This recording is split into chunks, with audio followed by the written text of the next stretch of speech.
Still here in the Fashion Forest Season 25 here at the Crown Plaza, Manila. And we have here one stunning model all the way from San Juan and a model of LP Paragon Modeling Studio. We have Aldrich Perez. Hi, Aldrich. Hello.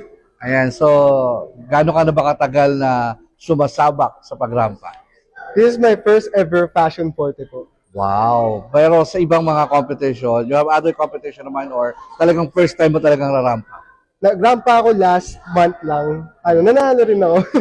Pero ayaw kasi parang competition rampa po siya. And sa office lang siya.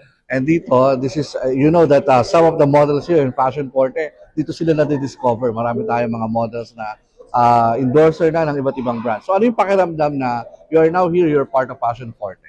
So honestly, hindi ako kinakabahan or anything. Talagang excited lang talaga ako. Kasi yung mga kasama ko po dito, mga batak na to eh. Gusto ko matuto.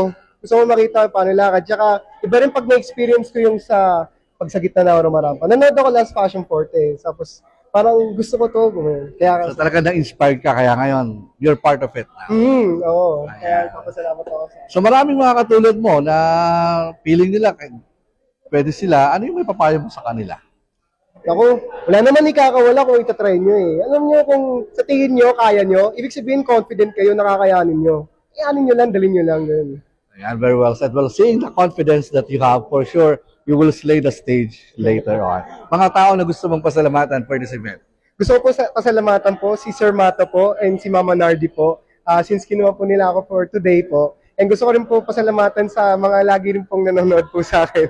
Hello po. Ayan. Follow nyo lang sa social media. Aldrich Perez, and that's it from now here at the Fashion Forte Season 25.